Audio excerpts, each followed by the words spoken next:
Hai sahabat Jam Vlog, kembali lagi sama gua Antoni Saputra. Nah, kali ini gua mau membahas sesuatu yang menakjubkan bagi gua dan sesuatu yang keren lah bagi gua. Jadi kemarin itu kalau sahabat-sahabat Jam Vlog mengikuti channel gua, setiap kali gua update konten-konten, pasti sahabat Jam Vlog tahu pada saat gua hunting di tempatnya Fast and Furious. Nah, jadi kemarin tuh gua sempat hunting di Fast and Furious. Tapi Marcel malah menawarkan GB set, atau simpelnya atau orang lebih mengetahuinya itu ikan sapu-sapu. Nah, gua berkali-kali bertanya-tanya kepada si Marcel dan meyakinkan kepada Marcel, emang boleh ikan sapu-sapu digabungkan sama pari, dan si sapu-sapunya atau GB setnya ini size-nya juga udah lumayan besar bagi gua. Jadi flashback sedikit, pada saat gue pertama kali memelihara predator, ikan pari yang pertama gue punya adalah ikan pari Motoro. Nah, jadi ikan pari Motoro gue itu ikan pertama gue nggak taruh di jam tank karena pertama kali pas gue masukkan ikan pearl albino ini, dia banyak mengganggu si pearl albino. Dia gigitin, habis itu dia mulai deketin si pearl albino, mulai diganggu-gangguin lah. Jadi dari situ gue pisahkan ke tank yang ada di sana. Ukurannya 1,60 meter kali 80 kali 60. Jadi cukup lega juga, cukup besar juga untuk si Motoro. Oke? Nah, semenjak gue pelihara ikan pari Motoro itu, si pari Motoro gue tuh aktif, naik turun. Di situ gue sangat tertarik dengan berenangnya si pari Motoro, si pari. Makanya itu gue memperbanyak ikan pari-pari yang gue punya. Kemudian pada saat gue baru-baru pelihara dan mencari ilmu, ya salah satunya dari YouTube-nya Bang Gio lah.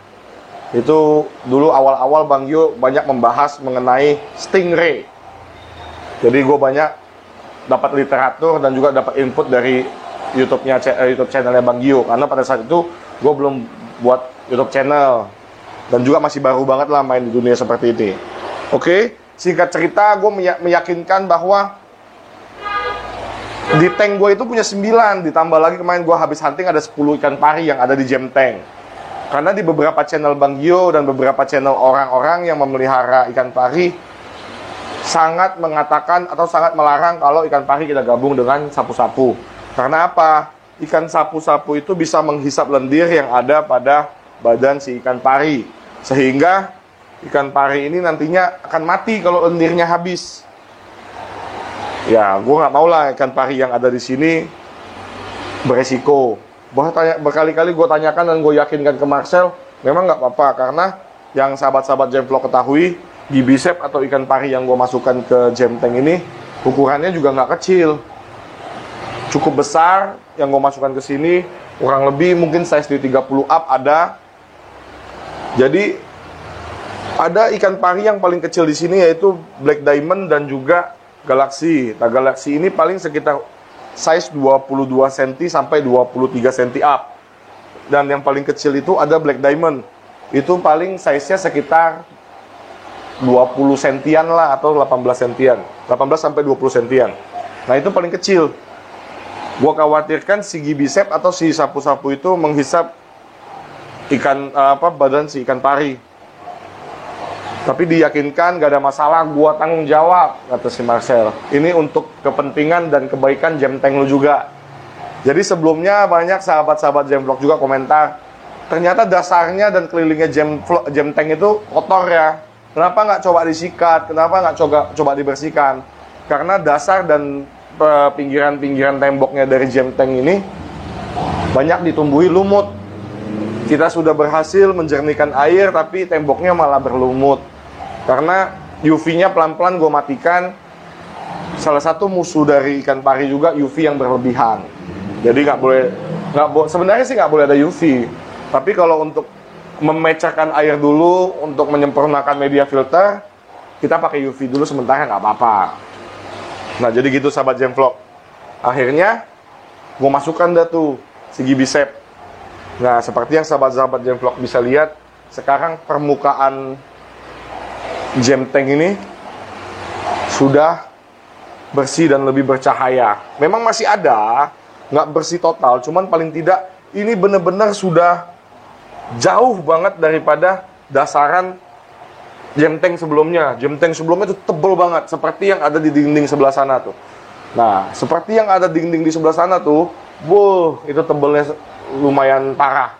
Untuk disikat aja sulit. Nah, jadi mungkin si Gibicep-nya ini konsentrasi dan fokus untuk memakan lumut-lumut yang ada di dasaran. Tadinya di pinggiran sini nih, di pinggiran sini juga banyak lumut-lumut, cuman udah mulai dimakanin, cuman masih ada sisa-sisa dikit. Nah, nantinya kalau mungkin yang di bawahnya sudah habis semua dan sudah nggak ada lumut-lumut lagi, mungkin bagian tembok yang akan dihantam sama si Gibicep kalau sudah nggak ada lumut lagi di bagian bawah. Nah, kayak gini-gini lah dulu tebelnya jamur-jamur yang gue punya. Kalau gue pribadi dulu beralasan dan bertameng bahwa gue suka tank gue berlumut, dinding gue berlumut, karena lebih natural. Gue beralasan seperti itu karena yang pertama untuk pembenaran, karena untuk membersihkan di bagian dasaran itu nggak semudah yang kita bayangkan. Jadi itu jadi pembenaran bagi gue. Karena untuk membersihkan bagian bawahnya itu nggak semudah yang kita bayangkan, cuma digosok bisa bersih. Digosok parah segala macam, belum tentu juga bisa bersih dan masih meninggalkan banyak jamur. Yang ada air ini keruh banget. Waktu itu kita sempat gosok kiri, kanan, belakang, bawah, semua kita gosok. Akhirnya satu ini bekabut banget, kotor banget. Memang cuma 1-2 jam jadi bening lagi. Cuman takutnya itu malah jadi penyakit lah untuk si ikan-ikan yang ada di sini. Jadi memang banyak beberapa orang yang ngomong lumut itu bagus untuk beberapa ikan. Contohnya fefeng, kemudian sapu-sapu, dan ikan-ikan lain yang pemakan lumut. Tapi kalau lumut yang kemarin itu yang Gemvlog punya, bukan Gemvlog punya sih, Jam Tank hasilkan, itu sudah bukan hijau lagi. Dari hijau ke coklat. Nah, coklat ini, lumut coklat ini yang kurang baik untuk dimakan sama untuk ada lah, bukan dimakan, untuk ada di tank ikan predator menurut informasi dari teman-teman yang udah lama pelihara predator. Nah, alhasil kemarin pas dicemplungin, wah ini langsung dimakan-makanin semua segala macam. Nah, kita berharap nanti yang di tembok-tembok juga cepat untuk bisa dimakan sama si Gibicep.